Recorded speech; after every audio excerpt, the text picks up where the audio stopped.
I'm a Welsh noble, I mobilise Wales against the English. Owain Glyndŵr fought King Henry IV because Wales abhorred English rule. It's not unusual, but my uprising, it went a bit wrong, and this song tells the surprising tale. Owain Glyndŵr, Welsh hero.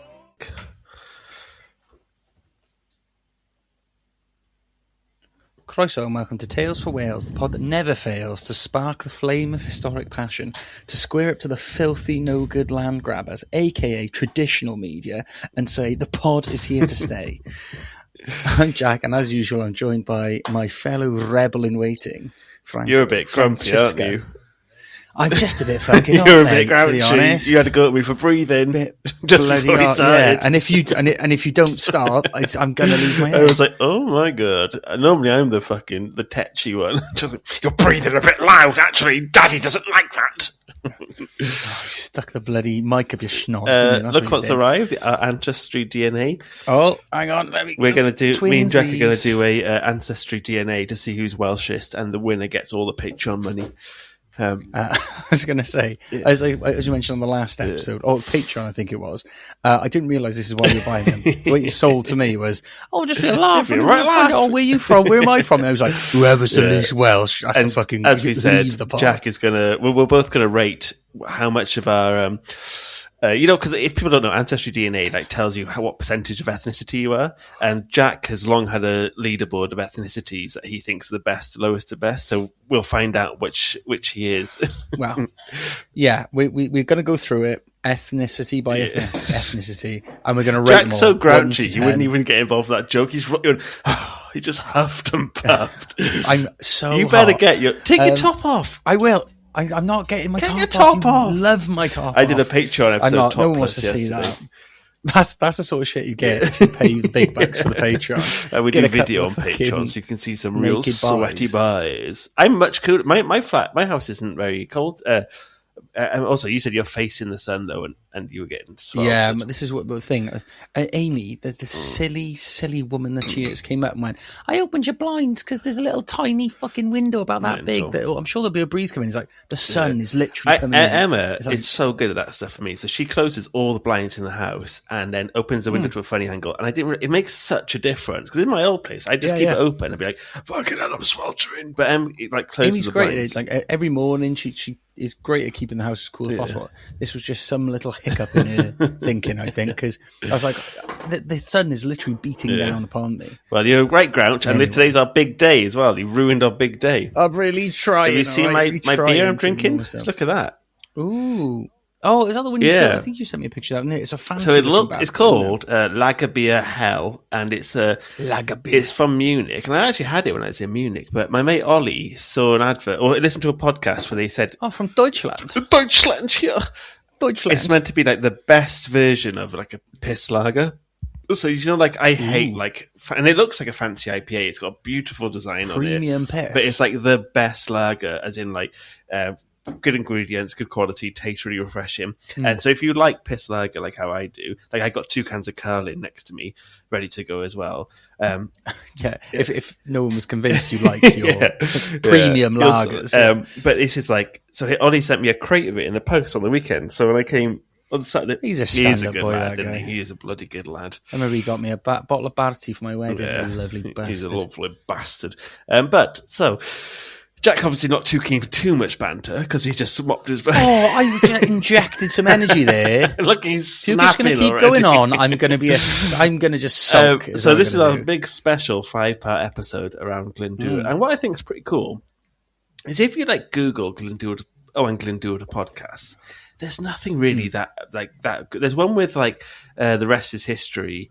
I was going to say, yeah, but Dead to Me as You're well. Dead to Me, They've yeah. done one, haven't they? And I think it's the rest is history. But they just kind of do an overview of I don't know. It's kind of nothing is that in. Let me ask you this: do they deliver it with the passion? They of a really Welshman don't. They're cares? actually a little bit. I don't think they're so. a little bit rude. I do find them quite like Are they like? And he was a barbarian. Yeah, well, do and you know, he was like uncultured? they go on about they love Oliver Cromwell, and then when they talk about the massacres in Who the fuck I loves know. Oliver Cromwell? And then when they talk about Boring like man. the massacres he did in Ireland, he was like, "Yeah, it's a bit of a blip. It's a bit of a blip. It's genocide." And I find them so English at times, so hard. Yeah. It's such a heartless I know, thing and to it's- do. yeah.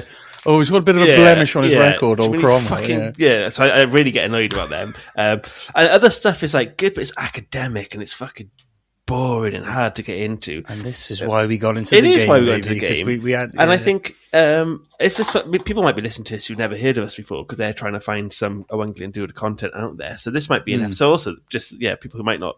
I'm assuming, like sometimes we've done episodes like mythology and Llewellyn Vawr. We get new listeners because people are searching for that content. And that content doesn't exist.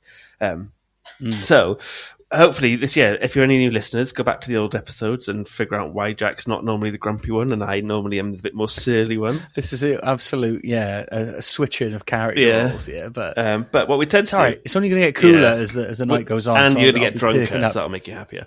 It'd be great. But what we normally do is a 5-part epic Yeah. by the end. I mean, with the tops happiest up. Well, I was boy you've thinking ever we should do heard. like a Jaeger bomb at the Tops end up. or like a Skittle bomb at the end. should Should we? do, Should we do little shots? I've got my rum. Yeah. I can do that. I got a or Skittle. I can pilfer the booze Well, cupboard downstairs, when we see what I get can there, let's have a think. But so what we normally do is me and Jack have a bit of badinage after 25 years or whatever it is of friendship. Yeah. We bounce, maybe a bit older now, and then we go I'm into the trying to think topic. But because we're doing 5 episodes back to back to keep it one coherent story for Jack and I, we're probably not going to have too much bants. The next episode is going to go. So we're going to do first episode about how Glyndŵr starts, and then we're going to go straight into the second episode, which you'll hear next week. And then third episode, we'll have a little bit of a breather, and we'll catch up. And I was thinking maybe That's I could gonna ask be Jack. your little pit stop, Yeah, your a little narrative pit stop. And I thought maybe it'd be nice, Jack, if you could tell us how you feel it's going in terms of the story. Not only how you feel, how I'm doing. Oh, shit, I need to spill my pint. Fucking hell. But what you're enjoying about the story, any highlights, how you think Glyndŵr's I'll give you a bit performing. of feedback, mate. Yeah, But, yeah. why Well, not? I was just thinking you could be tell me any favourite people who've appeared. Tell me how you think what's going to happen because you don't know the story So I have as to- much, do I have you? to fucking listen. Yeah, right? All right, normally when me. Oh, yeah, you're testing me, is it? You're testing me at episode 3. Sometimes me and Jack will not always pay attention to the other person unless it's something that really does pique our interest. It's so much harder now you've got good internet. We have to be on camera all the time because you used to have to switch the cameras off and you could just go. It's not that I'd be scrolling or anything, but You could definitely. my phone's buzzing. Yeah. I'll just go. Yeah. Oh, little but you know text it's a that good back. episode. I'm still half listening. You know it's a good episode when we're actually paying attention to each other. And I think these ones, it's like exactly. a Llewellyn Brain episode. You know when you're actually we care enough. Like this is just this is pure Welsh history. Our boy Brain. Pour one out for Brain.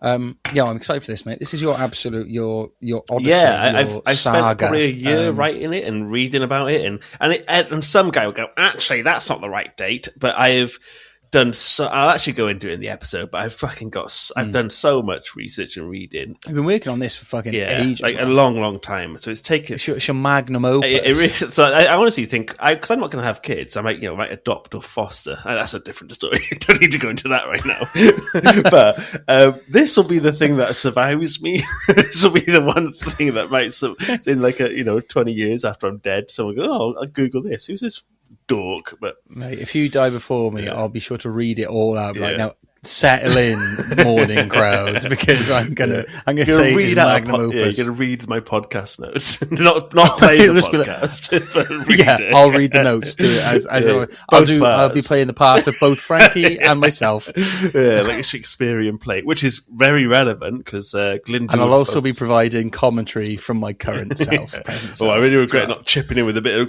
No, badinage here. I was a bit grumpy there, wasn't I? Also, Jack's not. I'm the sweaty one out of the two of us as well. I was once called the wettest man alive because I went to a wedding in Yes, Poland, I and recall. it was like 37 what is degrees, this and it was. alternate dimension I we've know. descended into? Yeah. Well, that's actually why I'm grumpy sometimes because I'm bloody hot. and you It explains so much. If you feel this hot all the time, I don't blame you being a little grumpus. I think in the winter it's so good because I never ever get cold. I can be in shorts and t-shirt all winter and I never get cold. Yeah. Summer comes around, my God, I'm burning up. It's not your time. But you had a glisten on you earlier, and that's gone now, so it does seem to be cooling down at least a little it's just bit. the lighter, mate. I purposely leant forward. I don't know if when you started saying sweaty, I leant forward. Look, if I look back now, watch the ding, ding, oh yeah. There's a shiner. The shine. The boy's got the shining. Whereas me, dry as a lat. Actually, it's still a bit dry as a bone, baby. It's still quite clammy. I am always a bit clammy. Right, should we get into it? Because the first part's a bit of a longie. Because let's set off on and the voyage. Feel free to chip in, and if you want to chat and just say some thoughts along the way. Feel free to chip in, but if you break my fucking flow... But if I'm reading a quote from someone, like a poem or something, which will become apt later on, shut your fucking mouth, because it will... What's that? Why does it sound like... it sounds fucking gay. Why do you sound like fucking gay? Oh, clean shit over here. Yeah. Right. Also... So I think we've said this before, that maybe we were sceptical at how important Glyndŵr was. And I think maybe we saw him more of a lord who had been supported Richard II of England. And he was like, not massively Welsh because he was happy to support the King of England. And he was in his service for quite some time. And I think maybe naively, we both kind of saw that as quite like traitorous behaviour. I think, in our early podding days, I definitely thought, Glyndŵr's cool, but he's not that cool because he basically got into the mix because of a land dispute. Exactly. And, it was probably because he was wronged. If he hadn't been wronged, he wouldn't have done it. Oh, I'm assuming about we were ignorant pricks. Ignorant thickos back then, weren't we? So, for context, Wales had been conquered by 1282. So it's over, and Glyndŵr's rebellion starts in 1400. So it's like over 100 years later that an idea of a free Wales had been quashed for a century. And it's silly of us to go, well, why aren't you, they've been 100 years have happened since. And for those days, that's like maybe 3 generations.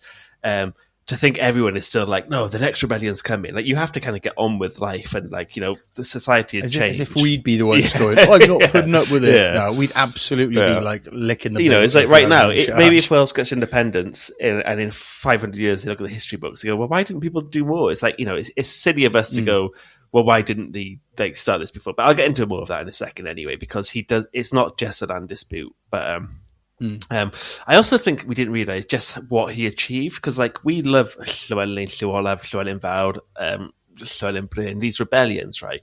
But what I'm going to shed light on in the next few episodes is just how big a scale Glyndŵr was compared to the others. None of those. Llywelyn Fawr, he ruled, and he was slightly different because he wasn't starting from nothing. He even though he himself was starting from nothing, Wales hadn't yet been conquered.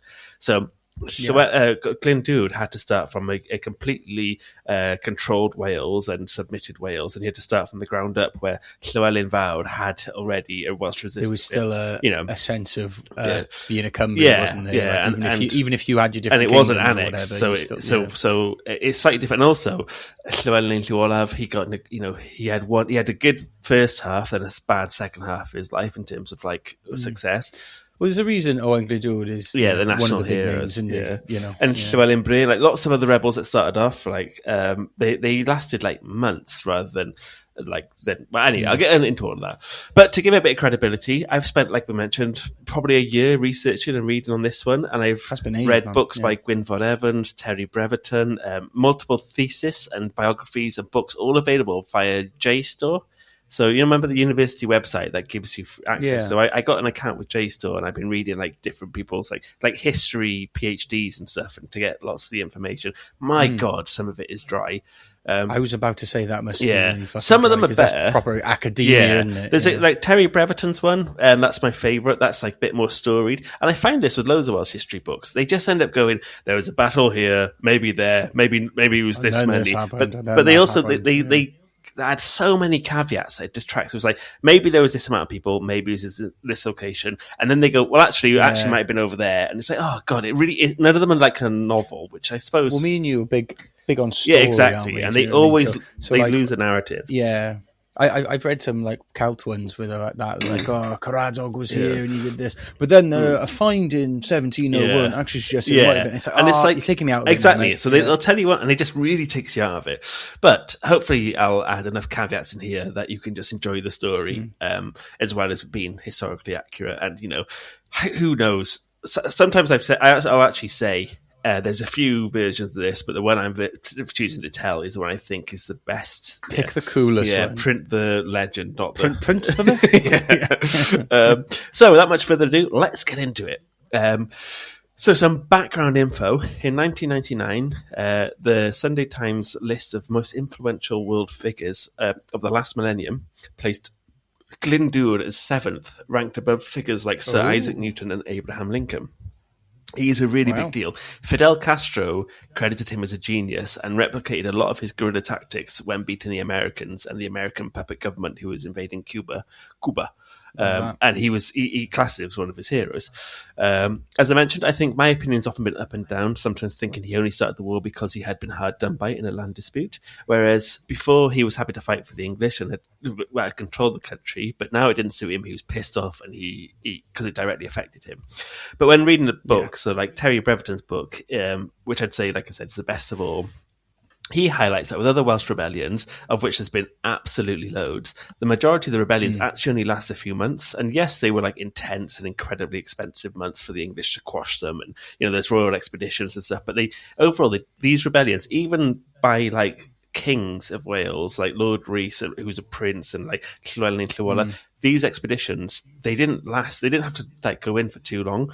Whereas this rebellion was over a whole decade and united pretty much all of Wales, and reunited them not because he was a king, like they were being called up, it's because they were a united nation. It wasn't like it. No, exactly. It was like, and it also, more than any other campaign, it rekindled a sense of national pride that could well and truly have been lost if it wasn't for him. Had this not happened, we would most likely be like Cornwall, and I absolutely adore Cornwall, but they have such a tougher time saying that they're not English than the Welsh do, because we easily could have been very similar to Cornwall, where I absolutely agree, if they want independence, that's fantastic, but they have a tougher time telling people, oh, I'm Cornish, not English, than the language is more diminished, the culture's a bit more absorbed. diminished. It's been absorbed so much more. The lines have blurred a lot more. Yeah, where had it not been for Glyndŵr, we would have absolutely been in a position where it could be like that. So, and his name is probably the best known Welsh historical figure outside of Wales. Like, no one really knows about the Llywelyns, except for the Welsh people. And I was going to read this poem, not a poem, it's an excerpt from a book called Flame Bearers of Wales, but it's so fucking class. Flame Bearers? That I'm going to save it as the way we finish this whole series, because it just gets you G'd up. And as we got a lot to get through and to keep this tight and about Owain, I'll quickly sum up what was happening in England at the time. So Richard II, he ruled from 1377 to 1399 and became increasingly autocratic. He clashed with powerful nobles, including his cousin Henry Bolingbroke, who was son of a guy called John Gaunt. There's a lot of Henrys in this, but I'm going to do my best to kind of explain who they are. And so in 1398, Richard banished Henry for 10 years. And then in 1399, while Richard was campaigning on an island, Henry then came back to England early. So he came back a year later, even though he was banished. Officially, Henry said he only wanted his father's land back, which Richard had seized. But support snowballed, with loads of nobles in the south of England were fed up with Richard's rules, and then Richard was captured. Parliament declared him unfit to rule. People also said he was mad. He was like mad King Richard. And then Henry claimed the throne by right of descent from Edward III, who's through the Lancastrian line, and I'll talk more about that, but that's from Longshanks's line. So he was crowned Henry IV in 1399. Richard II's treatment of Wales was characterised by like a paradoxical mix of cultivation and neglect. Like, he was heavily reliant on the region for personal security, especially in his final years, whilst also exploiting it to fund his government. So he utilised loads of Cheshire and North Wales as a personal power base, and he really had a lot of respect from the north of Wales. He recruited a huge, large, loyal, but oppressive bodyguard of archers in the area. So he had this amazing Welsh archers bodyguards who just like took him, and they made it like prime longbowmen. Exactly, yeah. And Glyndŵr was from that region, and he was also incredibly loyal to Richard, and in return was treated very well. And then in return to that, because Glyndŵr was in such good favour with Richard, it meant loads of locals in North Wales also respected Glyndŵr, because he was like pretty very close friends. Well, he's very close to Richard. Feedback loop of loyalty and respect. Yeah. And as I mentioned, Richard II cultivated support in Wales. So when Henry seized the throne, his claim was seen by some as illegitimate by lots in Wales, as well as some in the north of England. And also then loads of Welsh legal matters, such as land and like legal like disputes, which were settled under Richard, were now handled by a new regime. And this new regime had no love for Wales or the Welsh. Then things get more cinematic. So Henry IV, who's now sat on the throne of England, whose royal blood, thanks due to his great-great-great-great-grandson, or four greats, grandson of Edward Longshanks.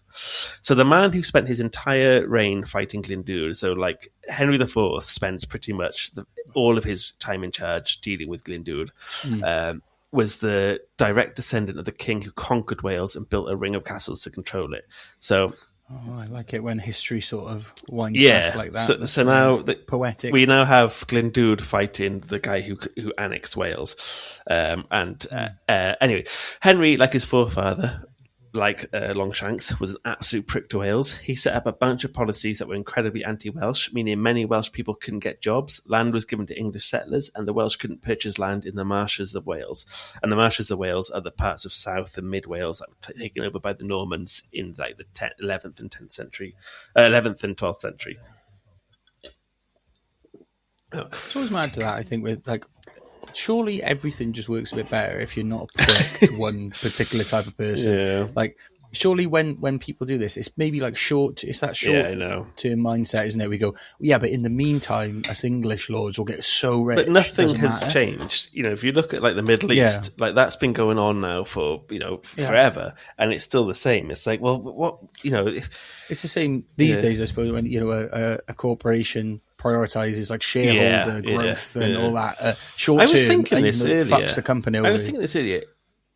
Well, if every person tried to leave the world in a better place than when they found it, then society would just... there's that saying, societies grow best when old men plant trees knowing the shade they'll never sit in. That saying, like, if you are doing something that won't affect you, but just do a little bit of good, and you do something. I always say, like, you don't even have to do good, right? Just don't do bad. Like, you can be flat neutral if you want. If you don't want to give or take anything from the world, that's fine with me. But like, just don't be a prick. If the idea for a great society, imagine I do something knowing I'll never get the benefit of it. And I was thinking this earlier, like, I was thinking Donald Trump, because he'll die soon, he will be dead soon. He's probably thinking, I'm going to die soon, so I'm going to do everything I can to make my circle stronger. And that's kind of what these old kings did then. It's like, you're fucking everybody else over. Like, but shore up the bloodline and all that, isn't it? Like, set them up for success, Even though it's fucking overloads of and those things never end. Like, I was thinking, no autocrat or dictator has a peaceful ending. They always end up like fucking Mugabe getting spiked in the arse. Not Mugabe. What's his name? Fucking, what's the guy from the Egyptian one? Gaddafi. Because he was one. When you said Mugabe, then I don't know why my bloody thing went to Mandela, and I was like, what happened? I said, what happened to Mandela? Spiked up the ass, and I was like, oh no. Remember, I said, that's just me getting it wrong. Is it Gaddafi? Do you remember they dragged him through the street and they stuck a bayonet in his ass? And I bet he was thinking it was all worth it. Well, at the time, he had like a harem of female bodyguards, and he was like... When they they were like the top tier soldiers. But they were just like topless bodyguards. Just absolute babes. But things never end well for that. Like, I don't know. Like, that mindset. There's that line in The Great Dictator where he talks about how, like... it's like... It was a cruel show, which I chose kindness. Yeah, and that one there, he talks about how, all men must die. So even if there is an evil autocrat, that too will pass because all men will die. So it's anyway, getting a bit sidetracked here. Henry IV being a cunt to Wales. Welsh people weren't allowed to wear armour or carry arms in the boroughs or towns or purchase property in England. So they weren't allowed to protect themselves. Castles in Wales were no longer allowed to be manned by the Welsh. So there was this anti-Welsh sentiment already brewing up. So much so that if an Englishman married a Welsh woman, they were no longer in position of authority in public office. Some of these things happened during the rebellion, but this is kind of a background to the fact that there was anti-Welsh policies going ahead. Yeah, all these punitive measures going on. Many people believe the rebellion started due to this land dispute, that Henry IV had given Owain Glyndwr's land to English noble Reginald Grey, Baron Grey de Ruthyn. Glyndŵr and Grey were land neighbours and had this long-standing dispute. And me and Jack spoke about this guy so many times. We probably say it as much as we say we have American listeners. It's like something we say all the time. Others, the bloody De Greys, almost as bad as the De Clares. Yeah, but others believe that Glyndŵr and other Welsh lords were so sick of English tyranny that war was coming anyway. So there's a quote from the Flames of Welsh history, the Flame Bearers of Welsh history, that said, "It is possible that he had long intended to raise the people and strike for freedom. In fact, there's an entry in history which makes one almost sure of it. In the same summer," so this is a quote now, "For in the summer of the same year, 1400, a certain Meredydd ap Owain of Meirionnydd was planning to bring an army of Scots from the Hebrides to land in Abermaw, Barmouth, and open a war. Now, the only man of consequence bearing that name was the son of Owain Glyndwr himself." So this idea is that he was going to bring an army of Scots down in the summer. And the summer was before it kicked off. So to get the support and whatnot by the summer. It all had enough anyway. Yeah. And it was like, almost inevitable. And then it shows that this was planned in advance. So to get all that ready, it kind of shows that there was actually planning. You can't just go, right, I'm going to bring the Scots down. It was like, this was in the works. Yeah, it wasn't a knee-jerk reaction to the land stuff or anything. It was already sort of in the wings. Baron Grey of Ruthin, he was kind of empowered because of Henry IV being on the throne, and he seized control of some land for which Owain appealed to the English Parliament. However, Owain's petition for redress was completely ignored. They didn't even bother acknowledging it. So later in 1400, Lord Grey did not inform Owain as well. So there's a time where he was told it was a royal command to levy feudal troops for a Scottish border service to go have a fight in Scotland or to protect the Scottish border.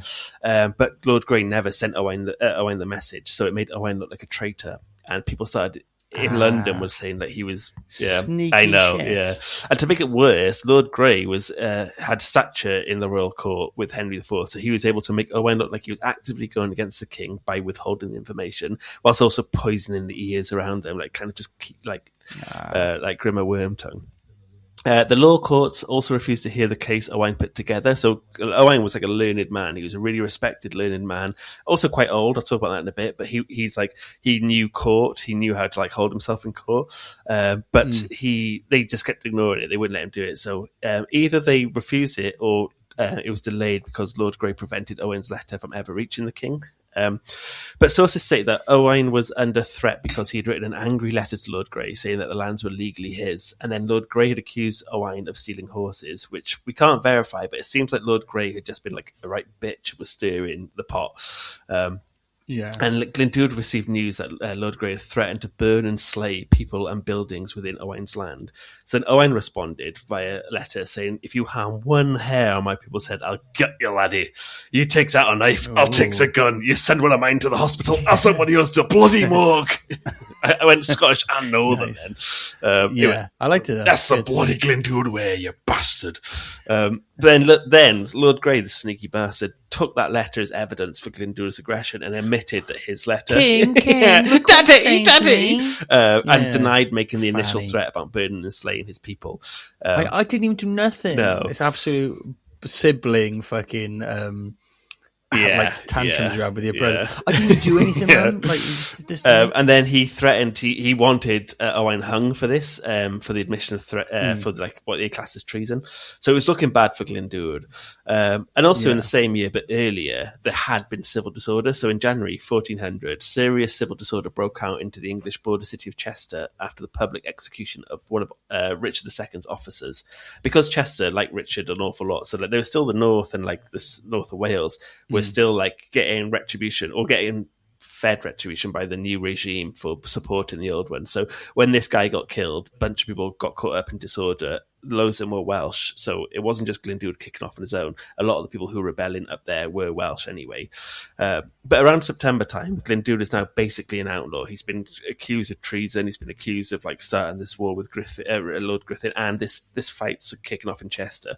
So he's pretty much out of cards. He can either like go on the run, or he has agreed to set up a meeting. Glyndŵr's got a lot of respect from the friars and the Welsh churches and stuff. And even though there weren't a specific Welsh churches, the churches in Wales is what I mean by that. And so Lord Grey agrees, and they're going to have like an actual chance to hash it out and be like, right, come on, let's get this done and nip it in the bud. So Lord Grey sets up a meeting via the friars. They get to Glyndŵr, but Glyndŵr says there's it's also, this is a reconciliation meeting, so it's like, this is going to be peace and parley. Glyndŵr agreed, and he said, as long as you only take 30 armed men with you, Lord Grey, and I'll do the same. You come to my place, but I'll make sure it's So Lord Grey, with his 30 royal guards, they agree and they head there. But as a sneaky bastard that he is, he also then had a heavily armed party of knights on horseback hidden away a little further from Glyndŵr's small castle called... Such a little fan. I know. Well, where Glyndŵr lived, it's called Sycharch, and it's like, you can still see the mound there today. It's not owned by Cadw, the Welsh Heritage Company, the organisation. It's owned by like private people, so they've done nothing to kind of like make something of it. We've talked about this before. It's such a sad thing to see like fall into disrepair because it's such a huge part of our history, and because it's privately owned, they don't look after it. It's just falling apart. Cadw have helped work with them to make it more accessible, and you can still see the mound. It looks exactly like how a Tottenham and Bailey Castle looks, but without anything else there. But one of Glyndŵr's bards, and Glyndŵr had loads of bards, which it becomes potent because they start banning bards again in Wales because of that they are the people who carry stories. People telling the truth. Telling the blood truth. Yeah. But one of his bards, Iolo Goch, he's a redhead, and lots of North Walians are redheads, which I'll talk about again in about 5 episodes time. But Iolo Goch notices all these knights wading through the watery meadows around the manor, and they were circling the castle, his little manor house in Sycharch. And he was like, oh, fuck. And there was so much more of them than there was of Glyndŵr's men. So whilst Lord Grey was in the company of Glyndŵr, Iolo comes in very nonchalantly and relayed the news in Welsh to Glyndŵr, which Grey couldn't understand. So Glyndŵr calmly made his excuse to leave the room, which they were negotiating to, and he was like, right, yeah, 1 second, I'm gonna have a piss. I'm having a massive shit. And in advance, Glyndŵr made sure none of his family were there, just in case something bad happened. So then he could get a quick getaway. So that whilst these men at arms had encircled the manor, they saw him trying to make an escape and chased after him. And then Glyndŵr tried to escape by the easy route, but the Earl of Talbot from Chirk was also involved in this duplicitous ploy, and he was arriving with an even bigger force. So these two big armies, well, not armies, but a decent force, were both coming to come and get Glyndŵr. He came to you in good faith, for God's sake. So then he had to escape and scrabble across a mountain and pretty much climb his way to safety. And this is it. This is so he's now lit the torch. So on September 16th, which is now celebrated as Glyndŵr Day, Owain Glyndŵr was like, I've got no other option. He's descended from an old Welsh royal bloodline of Powys and Deheubarth, and he raised the flag of war and declared himself Prince of Wales. So as this, Henry was like, right, all your lands are confiscated, and threatened any supporters with execution. And like Edward I, Henry's parliament outlawed bards as they were harbingers of truth and carried news across Wales. So now they were no longer allowed to be bards in Wales. So the day after claiming to be the Welsh saviour, Glyndŵr was like, fuck it, we're off to war. He had enough support to cause an initial bust-up. So he had his cousins, Rhys ap Tydyd and Gwilym ap Tydyd, who were so important and part of the lineage of the Tudor dynasty, or in Welsh Tydyd dynasty, although not like royalty like Henry Tydyd, but they are from the same family, so they're like cousins. They were soldiers who, they were well off, and they had soldiers who would fight with them. So Glyndŵr instantly called on his nobles who could help him, and... I love it when you're like your scrappy cousins that you kind of see every now and then. You rely you're not on really them. like sort of every weekend, but then you get into a little bit of a bother with someone, and like my scrappy ass. You love it, don't you? Like you're like, you've got a cousin like that. I got a cousin like that. If you text them, you're like, mate, I'm actually I need a bit of backing. I need a bit of muscle. Yeah, they're there. You support, So Glyndŵr also was an incredibly experienced soldier. He'd been fighting for the English crown in Scotland and in France, and he directly led a number of these initial confrontations. So it starts off pretty fast. September, October, the revolt begins to spread all over North Wales. It's so easy because people are sick and tired of it. So they're like, right. Yeah. They're primed to go. Owain was immediately proclaimed Prince of Wales by his followers and subsequently launched an assault on Lord Grey's territories and burnt Ruthyn to the ground. So the guy who tried to sneak up on him, he was like, you're in my sights. Went straight. And how good would that have felt? Just to be like, I'm coming for you. Beep, beep, beep, beep, beep, beep, beep. Crosses. Yeah. And then it carries on. They go to Denbigh, Rhuddlan, Flint, Holt, Oswestry, Welshpool, all completely destroyed, and any spoils are taken with them. And what's important here, they're seen as English towns in Wales, so he instantly attacks those that they don't think are Welsh towns. It's always the way, Nick, because you think about it as like, oh, he attacked Ruthven, like, you know, that's a Welsh thing, but, you know, these were very much marcher towns, like English. Built to suppress. Welsh in, like, name only, basically. And they were built and, like, mostly put in by English people, like, you know, it's like in Pembrokeshire where they brought in loads of Flemish people to kind of get rid of the locals, and also they were in control of all the taxes. All of this, all of these burning towns got the attention of the King of England after letters were sent asking for military assistance to combat the Welsh rebels. So loads of northern and central Wales instantly went over to Owain, and from then on, Glyndŵr knew he just had to stay alive. Like, he would only ever make an appearance to attack his enemies. He wouldn't join meetings, he wouldn't go to things, because it was just like, for the first time in over a century, there was a figurehead, and they had someone to fall behind. So he would never go to England because he was just waiting for them to ambush him. His plan was he would be the ambusher. He deployed some of the most effective guerrilla tactics ever seen in Britain and couldn't be brought into open war, but would lead lightning attacks on English occupying territories and absolutely blitz them. Also, what Henry hadn't taken into account was just how much the Welsh had resented him and his policies. And when he used, on the last day of Parliament, on the 10th of March, 1401, he issued a general pardon, which he thought would be incredibly generous. And he was going to be like, right, everyone is involved, bar Glyndŵr. We will just let this be a blip and say, right, get back to fucking work, and we're all done. But no one took it up. I read barely anyone accepted his pardon, and they kept up the rebellion. And one thing, like I mentioned, Henry fatefully excluded just 3 men. So this pardon on the very last day of Parliament was for the entirety. Isn't it mad also that Parliament has been going for nearly 900 years? Yeah, when you think of it, you assume like back then it's a king just making all the decisions, but like in Braveheart, isn't it? Because the problem with Scotland. Well, ironically, Edward I, that guy Longshanks, invented English Parliament. He's the start of it. But he. In Henry's pardon, he only excluded 3 men, Owain himself, and then the brothers Rhys and Gwilym ap Tydyd, who were from Anglesey or Ynys Môn. So I want to talk about the Tydyd brothers now. So these 2 lads pull off one of the most incredible acts of siege or military strategy that I've ever read about. They're already helping Glyndŵr by starting the rebellion. They're from the breadbasket of Wales in Ynys Môn. They're burning settlements and killing the English soldiers with their well-armed soldiers themselves. And now they turn to a bigger prize, one of the best built castles in Britain, nay, Europe. Conwy Castle. Built as part of the Iron Wall by Longshanks to control and subdue the Welsh. They selected April the 1st, 1401, not because it's April Fool's Day, which would have been a sick prank. It's like, hey. That would have been good. But because it was Good Friday.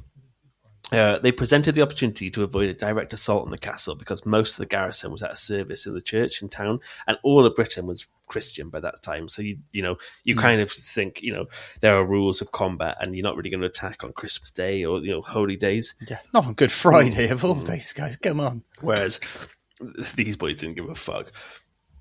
The life of a guerrilla fighter, mate. You got to take what you can get. So the chronicler Adam of Usk, who sometimes takes liberties with truth, he was actually around at this time. So he used to write about the past, and he was like a modern day chronicler, also a historical chronicler. But because he was around at the time, you can kind of take a look. You can believe what he says quite well because he was a contemporary historian. But he also does sometimes take bullshit liberties, and he gets into trouble himself because he's quite. He's like an English. He like writes for the English Crown sometimes, and he's not always like. Is it weird? I don't know. I'll talk a bit more about him later. But he's an interesting person to have a contemporary response this time because he takes it from a Welsh perspective rather than being like an English perspective. He says what's actually happened a lot of the times. And he kind of gets like in trouble because they think he's too sympathetic to the cause because he's meant to kind of be pro-English. But he explains that a carpenter, who was potentially one of the brothers, made his way to the castle and told the couple of guards left, like who were still on guard, whilst everyone else was in church, saying, "I've just come to finish a little bit of work." And they're like, "Yeah, sure." So they opened the gate, and then when they opened the gate, 40 of the Welshmen swarmed in, led by this guy called one of the brothers, Gwilym ap Tydyd. The guards instantly killed, and those who were in the castle taken captured or slain and killed. So are some of the civilians. And the castle is taken within an absolute flash, like unbelievably quick. So they took the castle as some say they took it as like a better bargaining tool because they knew they couldn't hold it forever. Whereas others say it was just in their nature to aim high because these two are like mad too. They're like the Cheeky the twin town brothers. You know those two. Oh, yeah. Anyway, so for context, as I mentioned, slightly, Connaught was built in 1280 as part of Edward I's Ring of Iron, designed to make his conquest of Wales permanent. Also, Henry IV, great granddad. And it was pretty much considered impregnable. It was the best designed. He took his designs from what he learnt out against the Muslims in the Crusades. Muslims. Always makes me chuckle how you say it. Muslims. My Muslim brothers. But he took and he also just used European engineering. So they had built these amazing castles, Caerphilly, Harlech. There's a few, Bumeris. But they were considered the best in the world, and they were used completely as... Say, no good against a cheeky boy with a dream, though, is it? That's the thing. So, yes. It was considered impregnable, and it caused the new King Henry huge embarrassment to see it lost in such a way. It wasn't besieged; it was tricked. Enter one of the main characters now, Henry Hotspur Percy, a key person in this story. He's sent to get it back. And for a bit of context, Henry Percy, better known as Hotspur, was an infamous English knight, sometimes dubbed the best English knight of all time, and was a military commander in the late 1300s. He was the eldest son of the powerful Percy family of Northumberland, and he was named Hotspur by the Scots because of his aggressive fighting style and speed in battle. And the English crown used the Northumberland family to protect England from the Scots, which was incredibly hard because the Scots were really powerful and had more resources and more protection than the Welsh did. So, this guy, Hotspur, he'd fought extensively against the Scots and also campaigned in Wales against Glyndŵr during the revolt later on, but I'll reach that later. But back to Connaught, he was sent in with strict instructions just to get the castle back as soon as fucking possible. So his men started attacking the gates, climbing the walls, that sort of stuff, but they were hesitant to use siege weapons because they didn't want to destroy the most fucking powerful castle in the region. I should say it's the little jewel in the fucking iron ring, isn't it? So. And it was during a time of revolt, so they were like, oh, we can't fucking, we don't really want to have to destroy this. But they end up having to because they couldn't get back to it. So they end up using catapults and mini trebuchets, so not massive ones, but mini ones, to to start, just try to focus on one hole they can make. Because like I said, Glyndwr's men only had 40 people there. It's not a huge amount of people to defend it.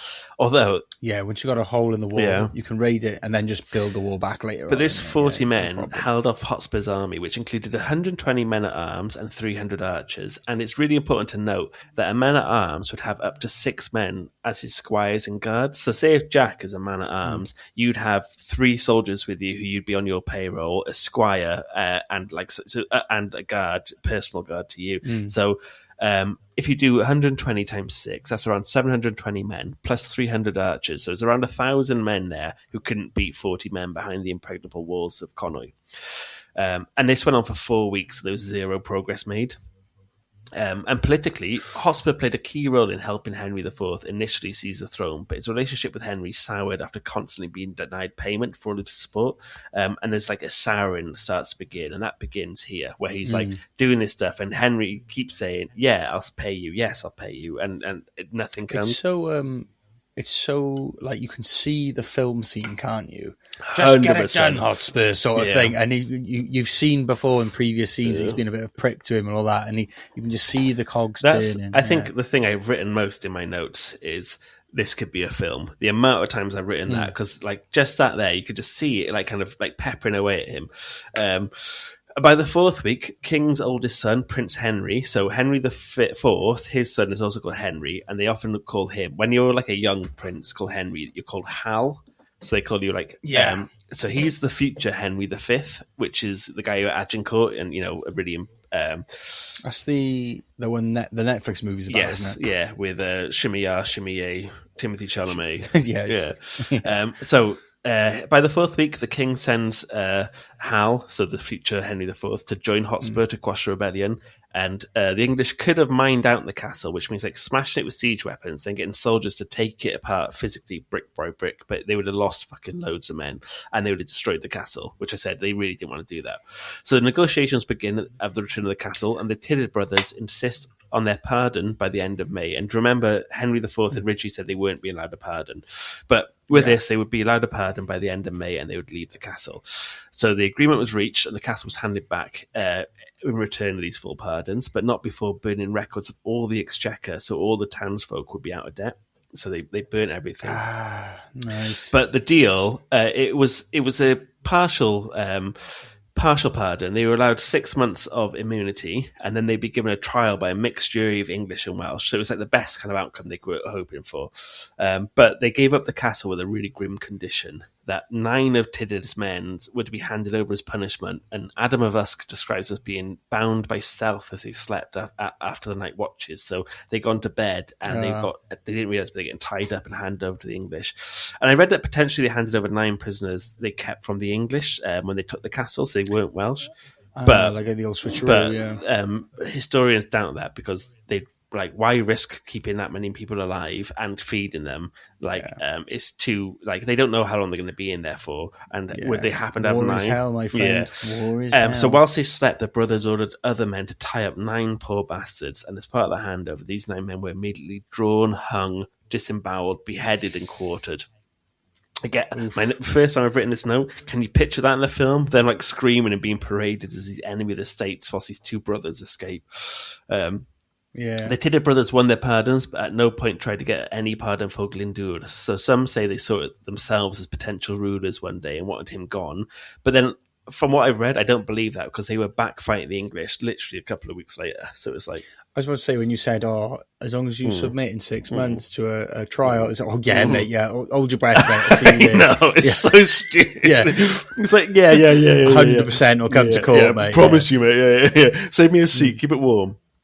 And also the guy who the Tydyd brothers, so the guy who I read that quote from saying that they were saw themselves as potential rulers, that's the Terry Breverton guy, right? He then goes on a really mad rant about wind turbines, and I feel like he kind of he let that sort of thing get in the way of the main point he was making. He goes on a rant. He goes, and some saying that because that area has wind turbines now, and he's like, "It's a bloody disgrace if you ask me." And if the Tydyds were alive today, they'd fucking hate those bloody wind turbines. So he kind of just adds his own anger. Has he got underlying NIMBY tendencies? Well, do you know if you drive through mid Wales, you'll often see no pylons.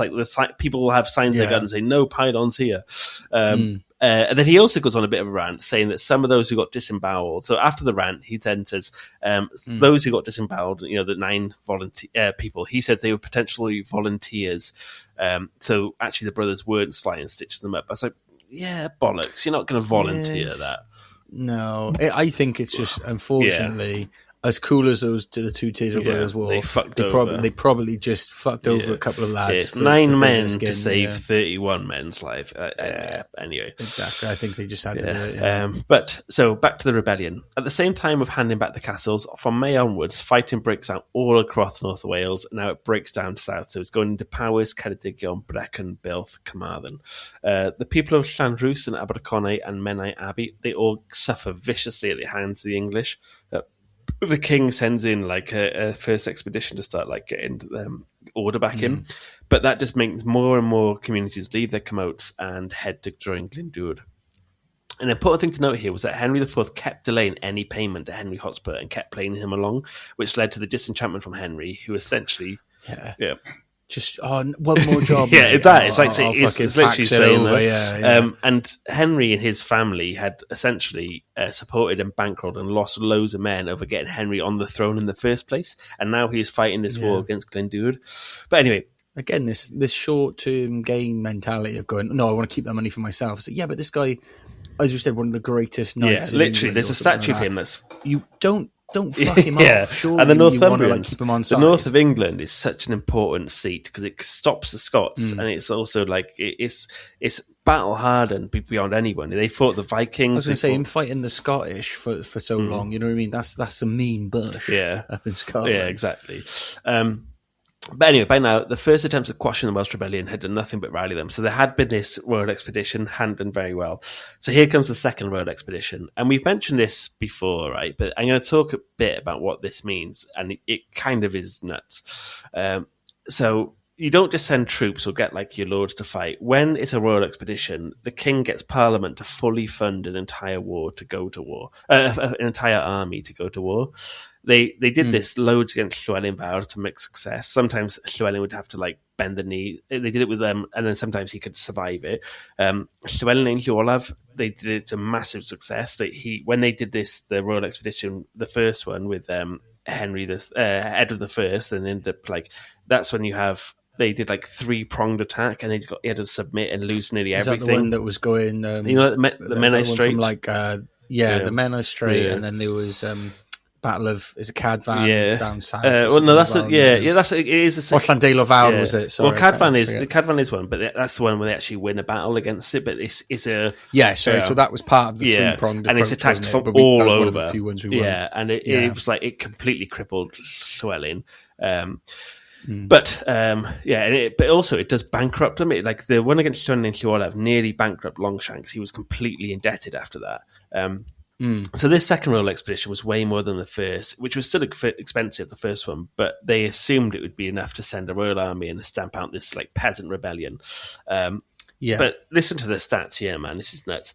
They reached out to 22 English counties and demanded, this is like nearly a year to the day after Glyndŵr had pronounced himself prince. They mustered knights, men-at-arms, archers, soldiers, and then this is how like in depth a royal expedition is. You have clerks, paymasters, surgeons, cooks, chaplains, trumpeters, pipers, fiddlers, drummers, physicians, gunners, bowers, master musicians, and then they turn merchant ships into warships, master gunners. They get master gunners from Germany, and which also that unlocked the hand cannon, which the Welsh had never seen before. They even had people who would stuff as bassinets. So you know the helmets they wear. They had people who would stuff and expertly pad these helmets for the nobles. They had spicers, sculleries, poulters, cheeses, and stable hands. The logistics were nuts. It's like I'm not going to war if I get my fucking cheese. But it's because you have to feed the army for so long, and not just that. There were no roads, so it's not like you're just going up the M4. There was muddy tracks over forests and valleys. There were some Roman roads, but not many. So some carts were recorded of carrying up to 26 stone, which is 165 kilos for our American listeners, of cheese alone. It had that's how much cheese they had taken for these things. They had barrels of salted beef, mutton, pork, stockfish, salted herring, hundreds of kilos of wheat. Salted pork. Hundreds of kilos of wheat, beans, peas, oats. They had to bring ropes, tents, forges. They had to bring a forge, like a transportable forge. Course repair armor. Well, to craft nails, axes, arrows, swords, shields, daggers, saddles, spurs, leathers, tent poles. They had literal herds of cattle to bring them. Spare horses. They'd bring flocks of geese. They had flocks of turkeys. And they even had travelling inns and bathhouses and brothels following in tow. So they had this. I want all bad then at war. And not only did it take forever to pack up and move, it moved so slowly. So it was just this fucking imagine all of that, tens of thousands of people, which made it prime for Glyndŵr and his men to fucking ambush this it snaked its way through mountainous Wales, and it costed genuine fortune. And the only way they could try and reclaim the cost was through pillaging, but Wales was so poor that they never managed to repay how much it cost. the irony, because they treated us like shit. Literally, for so long. No one had anything anyway. So and Glyndŵr knew Henry could barely afford this. He wasn't a rich king. He had nothing in his coffers. That's why he couldn't pay Henry Hotspur. It also cost the lords that sent their men to fight, but had to protect their own lands by hiring mercenaries for about 3 months, because the expeditions would take about 3 months. So it was just so expensive for the English.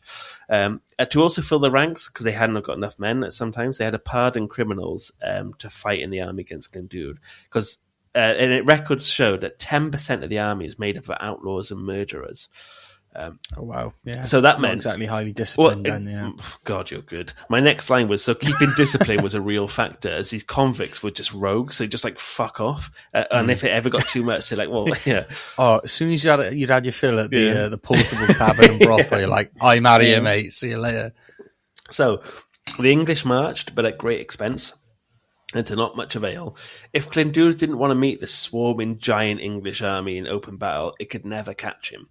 So he set up these amazing war bands, and he sent warband after warband to attack, mostly at night, different parts of the snake that kind of went through Wales. And Glyndŵr and his men, they knew the land. They were of the land. And they knew what ways the English would be advancing. They knew what ravines or narrow passes they could deploy longbowmen up high and just fucking take, like... I read a thing here that they could fire 12 arrows for each minute with unmatched accuracy on targets about 250 yards away. And the shortest sheaf arrows could pierce armour. And the English had a lot of crossbows, and they could only fire 3 bolts in the same time it takes the Welsh to fire 12 arrows. Yeah. It's that classic trade-off, isn't it? Like a crossbow, anyone can use a crossbow, but slow as shit. Did you know this? Whereas, like, the training that goes into using a longbow, you're from birth, like it changes your skeleton. How like they use it for so long. But also, I didn't know this, but crossbows can become pretty useless when they're wet. They rust up and they're not very effective, and it affects the way they shoot out of the thingy. And guess what, baby? Wales is wet. So what Glyndŵr did really successfully is whittle away this giant bulging snake of an army and escape before barely losing a man. He could easily do these lightning fast things. You'd take out the middle of the snake. By the time the front is here, the middle's been attacked. It's too late. They're gone. And he wouldn't be there for a lot of the raids because he knew he was the revolution, and if he dies, the dream dies. So he didn't risk. He was weirdly adverse to risk for a guy. It's one of those things, isn't it? Because you see so much through history with the guys, the what are they called? Like the figureheads of these rebellions. They lead from the front, and it's all very noble and stuff like that. But then that's a lot of the time that's how they get killed because they're in the mix. That's quite foreshadowing.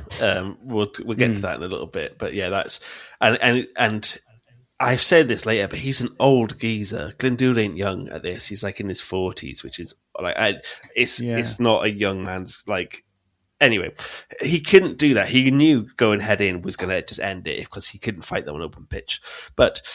He much preferred to infuriate the English, get them to rush and chase, often into more ambushes. So he'd actually take a couple of hundred men, getting the English to chase them, and then... I love that. We're retreating, boys. Shazam. And what he'd do then, the English started to get cavalry ready to chase them, and then he started setting up more ambushes to take out the expensive cavalry and the well-trained knights. So he would purposely have these hit squads to get the horses to chase them, where then the terrain turns and the horses they just get bogged down. So the horses would follow after the ambushers, and the Welsh could just, like in Robin Hood when they hide under the leaves, in Locksley's Robin Hood. They go, just come out. It's also true that at this early stage of the war, though, he couldn't engage in open war, even if he wanted to, because he just had no heavy horses, and our men at arms had much worse weapons, barely any armour. And we were rebels, not soldiers a lot of the time, whereas the English had fantastic armour and could withstand crushing blows and chainmails that could repel slashes. But even then, Glyndŵr used this to his advantage. Normally, soldiers carry their equipment to they march in their own stuff, and then they equip their armor for battle. Because they couldn't find Glyndŵr's army, and only Glyndŵr's men, they'd only ever face Glyndŵr's men when it was too late and they were getting ambushed. So this meant the soldiers ended up having to march in their armor, which because they were constantly at risk of being attacked. Wanted to be on, prepared as soon. But in terms of logistics, what that meant was they marched in heavy armor, which could range from 30 to 70 pounds, so 15 to 32 kg, which is fucking heavy. 32 kg is that's a third of most people's body weight. This led to soldiers getting physically exhausted, but it also meant they can't regulate your temperature. So in hot weather, the heat is trapped in this metal, and then in cold weather, it absorbs the body heat, and it also chafed awfully. So they were rubbing against the skin and causing infections. And then when it rained, it became heavy and freezing, and it just completely decimated morale because no one could not sleep in their armor. I can't imagine you got to march all day in this. And the sheaf arrows could penetrate from 250 yards, but the other arrows didn't penetrate, so you had to wear it, otherwise you would just get got. But even if you were wearing your armor and someone hit you with a sheaf arrow, you could still get got. And because these attacks were so unpredictable, they often had to sleep in the armour. So you'd sleep at night in your armour. So people were exhausted. Comfy snooze. It was genuine torture for the English. And morale was so low, and they had nothing to show for their rewards. Often soldiers would get to fucking rape and pillage, which is awful. But that's the reality of what they kind of got as a reward. Yeah. And it was just, and they didn't have that in Wales because they were just nowhere. They couldn't find people. They had no money. Like I said, all the places there, all the villages and towns they displaced had already gone up north or wherever to join the rebellion. So there's nothing to fucking take. And it was just this morale depleter for the English as they were fighting this like unseen enemy. And I know this is a long episode. It's not. It's coming towards the end relatively soon, but bear with us. I'll just go through the rest of it now. No, mate, it's an epic, mate. You don't cut a saga short, do you? Oh, good. So Glyndŵr, he was massively reliant on the weather as much as he did terrain. So he knew his army was like a tenth the size of, actually less than tenth the size. I'll talk about how big the differences are later, but he was so outmatched by the English. He had to do everything he could in terms of knowing the terrain, only picking ambushes where he knew he would barely lose a soul, but also relying on the weather. So his men would be in light and being able to move around quickly and using hill ponies, whereas the English, when it was rainy, would just get bogged down. And also the English knew that by winter, trying to advance any further into Wales was just a death sentence. So they end up heading back, but not before Henry's son, future Henry V, Hal, he desecrated Strata Florida, which is this royal burial ground of all Welsh princes. So Llywelyn Fawr is buried there. At least 9 important princes are buried there, and he plundered it. It's a religious place, so you kind of think they'd be safe, but so you'd think, even because, like you said, even in the grim times of that era, there was a do and do not sort of list, wasn't there? Especially when it comes to Henry stuff. V wasn't asked, and he plundered it. He spent 2 days getting drunk there, and he gave orders to the knights to put their horses and stable them on the high altar, so like the most religious part of it, where all the kings are buried and stuff. And then he executed all the monks who were sympathetic to the Welsh cause, and then stole hundreds of local children from around there, chained them, and took them back to England to work in the courts and work in the things. The expedition attacked Wales from central Wales, from Shrewsbury and Hereford, and into Powys. And this has always been true. Wales has been a nation that's so hard to get to from the north and the south, and it still is to this day. It's like one road, the A470. It's like, and it's so long. But to go east to west is quite easy. You don't have the same mountains. It's much, much easier. Yeah. So part of the royal expedition joined at Llandovery, and they tried to go further into this affluent town they thought if they get the affluent towns, they could like make them dob Glyndŵr in, because they're like, well, they got more to lose but they didn't. None of them did. All the honourable folk there wouldn't turn on him, and loads of them were executed. So they decided that they couldn't fight this army, but especially because like they was too late to join the big rebellion, or they couldn't. They didn't have the resources or the manpower, but they wouldn't turn him in. So what they would try and do is just delay the soldiers. So the expedition in the north, it already kind of come to a halt. The one that was coming through from mid Wales, the locals around there, especially Llandovery, just tried their best to slow it down. So the locals around there, they decided that they couldn't fight the army, but that their bravery in accepting death over dishonour would mean Glyndwr's army could survive, and the hope of a free Wales lived on. After the executions, this guy called the Lord of Caio, which is a village near Llandovery, who's called Llywelyn ap Gruffydd Vychan, was forced by King Henry to stop fucking about and lead them to Owain. And he was like, right, okay, I understand, I'm going to die if I don't. So he actually did get the English to follow him. He took them up mountains, he took them through rivers, went through ravines, the most arduous travelling for this army, just to fucking stall them and tire them out. And I was just about to say, please tell me he was doing it as part of. Well, this guy was proper Welsh gentry. He was very famous for, or renowned for being quite generous and giving out his wine. And he had up to 15,000 litres of wine in his manor, and would often host parties for people. And he was a bit of a leg. Love a wreckhead from back in the day. He wasn't a fighter because he was old, but that didn't mean he wasn't up for doing his duty. And his sons had fucked off to join the rebellion. His sons had already gone. He was an old geezer, and he kind of knew what was coming. And he stalled the English and gave the Welsh time to regroup and get more soldiers, but they ended up costing him his life. He was drawn, hung, and eviscerated, where they pull out your insides and set them on fire in front of you, and then quartered. What a top boy, though. And they did this in front of Llandovery Castle on October the 9th, 1401. And a campaign was started in 1998 at Llandovery to construct a monument to Llywelyn, and then financial support came from both the community and the local Arts Council of Wales. So the Arts Council of Wales. After an exhibition of proposed designs in 2000, a public vote chose the submission by Toby and Gideon Peterson of St Clair's, so local people. And this 16-foot tall stainless steel statue, a figure with an empty helmet, cloak and armour, stands on a base of stone brought from Caio, where he was lord. And it's Peterson, one of the designers, described the statue as representing a brave nobody. So you actually don't have a face on it; it's just his helmet, a cloak, a thingy. We can all be heroes. Exactly. I'm assuming that's the point. Well, he says, with an empty helmet and armour representing both the universal nature of Llywelyn's actions and the violence of his death. And what's mad, right? I actually went to the unveiling of this statue when I was 10. And I had no idea. I had no idea what was going on, but I went there when I was 10 years old. My mum took me there. She was, my mum was a big Welsh advocate. I think my dad did as well, maybe. And there's a photo of me there. And if you Google, I've seen it. It's a very famous thing. He's got like a helmet, a spear, and a cloak that flows in the wind. Have a little Google of it now. What's his name? Llywelyn Vychan, did you say? Yeah, and he is, maybe if you type in, Llywelyn ap Gruffydd Vychan, but you should be able to find it pretty quickly. Oh, yeah. We'll put it, maybe the art, we'll put it as the art for this one. Yeah, it's a cool statue, man. Yeah. Anyway, I'm coming towards, back to the story anyway.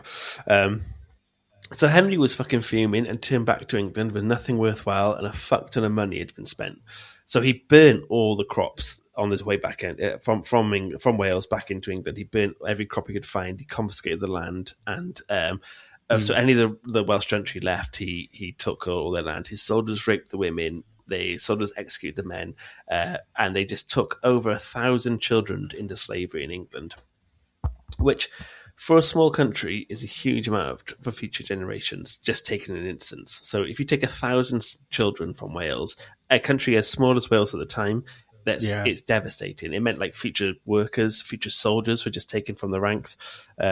And Henry was himself incredibly pissed about his dismal expedition. And I quote, "He achieved nothing save some harrying of a lane already sufficiently harried and the pillaging of a historic and royal monastery." So people around there were disgusted that he attacked Strata, Florida. What did you get out of it? Just the population you're trying to subdue, just even more pissed off at you. And then Adam of Usk said, "Owain had hurt the English, slaying many of them, carrying off their arms, horses, and tents of the king's eldest son." Like, he stole so much from their expedition that they made sure he could fund his own army. So they went in there trying to stop it. They ended up spending more money and losing, and Glyndŵr benefited. And then the king was going to regroup. So he was like, right, we're going to go in for a third one, and this time we're going to fucking crush them. This incredible storm took over Wales and made it pretty much impregnable and completely unmarchable. So the Welsh, as well as some English, saw this as a sign of some sort of magic performed by Glyndŵr. He was seemingly able to turn his army invisible and evade being captured, and this tactic was employed by guerrilla warriors. They adopted the name Plant Glyndŵr, or Glyndŵr's children. And I'll talk about this later on, actually, about maybe on Glyndŵr, who you mentioned before. But Plant Glyndŵr, they were he was like I said earlier, he was quite an old geezer at this time. They think he was in his mid-40s at the start of the revolution, so not a spring chicken for a war leader by any means. And so he was so his soldiers were often called his sons. But he managed to make his army invisible. They can never catch him. And now they think he's controlling the weather. And this pagan attitude never fully left Wales. They saw him as this Arthurian character coming back to free the Welsh from the Saxons, and he fully embraced it. He adopted so much of the traits. He embraced existing Welsh prophecies that foretold by Mab. You know that thing, the Mab Darogan? Yeah, a Mab Darogan. Darogan, it's son of a prophecy. Yeah, what's that for son of a prophecy? Who don't know, it was prophesied. It's this messianic figure who would come back to restore Welsh guy would come back and save Wales, basically, and expel any invaders. And whatnot. And then poets and supporters linked him, his bards started linking him to King Arthur. Arthur, the once and future king of a British king as well, Britain, but Britain in the sense of how it was. Brittonic. Nowadays people say make Britain British. They're not British in the sense of old Britain. All Britain is Scottish, Welsh, Cornish. The Saxons aren't British. But yeah, so he's casting his revolt. They start casting Glyndwr's revolt as the fulfillment of an ancient destiny, and then Glyndwr adopts this symbolism. He turned this political rebellion into this mythic national restoration. Before I end this episode, I just thought I'd mention by the end of the second expedition, Henry decided to fight the Welsh there, right? And this I think is fucking would be filmic. He set up these smaller regiments now because he knew the horses were getting bogged down. So he ended up employing and training these smaller groups to sneak into the forest and fight incredibly intense in hand-to-hand combat. And they'd be slightly less armored, or they'd have less they'd have swords rather than spears. And it was actually quite successful.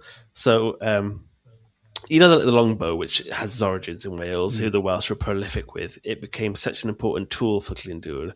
He would have his scouts keeping an eye out for these new stormtrooper type squads and from the English, and they could cut down a group of men way quicker than in hand-to-hand combat without the risk of losing Welsh life, right? So these stormtroopers would come, they could shoot them down.